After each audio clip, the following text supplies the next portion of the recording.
Welcome to my YouTube channel. Sa videong ito, pag-uusapan natin ang psychoactive substances o mas kilala bilang drugs. Ito ay ang mga substances na direktang nakakaapekto sa ating utak. Binabago nila ang mood, perception, at behavior ng tao. Mahalaga na maintindihan natin ito para makaiwas sa maling paggamit at mga posibleng epekto nito. Ang mga psychoactive substances ay mga kemikal na may kakayahang baguhin kung paano tayo mag-isip at kumilos.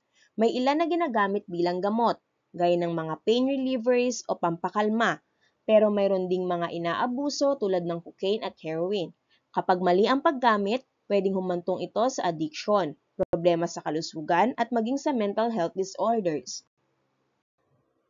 May apat na pangunahing uri ng psychoactive substances. Una, ang depressants na nagpapabagal ng brain activity. Ikalawa, ang stimulants na nagpapataas naman ng energy at alertness. Ikatlo, ang opiates na ginagamit na pain reliever pero pwedeng mauwi sa addiction. At ang ikaapat, ang hallucinogens na nagbabago ng perception ng tao. Tara, alamin natin kung ano ang mga ito. Ang depressants ay mga substances na nagpapabagal sa galaw ng utak. Madalas itong nagdudulot ng relaxation at antok, kaya tinatawag din itong downers. Pero ingat dahil pwede rin itong magdulot ng anxiety, nightmares, at minsan aggression. Isang kilalang halimbawa ng depressant ay ang alak o alkohol. Kung depressants ay downers, ang stimulants naman ay uppers.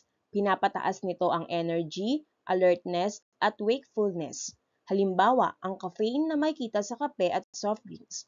Ngunit, may mas malakas na stimulant tulad ng cocaine na sobrang delikado at mabilis magdulot ng addiction. Ang opiates ay ginagamit sa medisina para maibsan ng matinding sakit gaya ng morphine. Nagbibigay ito ng temporary happiness o euphoria at may sedative effect. Pero kapag inabuso, mabilis itong nagdudulot ng dependency at addiction. Isang halimbawa ng opiate na inaabuso ay ang heroin. Ang hallucinogens naman ay mga substances na nagdudulot ng hallucinations o mga bagay na nakikita at naririnig kahit wala naman talaga. Binabago rin ito ang pakiramdam ng tao sa oras at paligid. Pwede kang makaramdam ng parang hiwalay ka sa reality.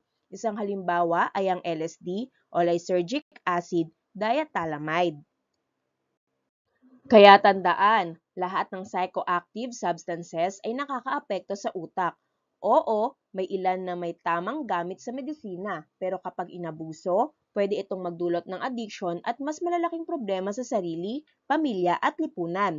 Kaya mahalaga ang awareness at prevention para mas maprotektahan ang ating kinabukasan. Salamat sa panonood. Sana ay mas malinaw na sa inyo kung ano ang psychoactive substances at bakit kailangan nating umiwas sa maling paggamit nito. Tandaan, say no to drugs. Say yes to life. Don't forget to like, share, and subscribe para sa iba pang educational content.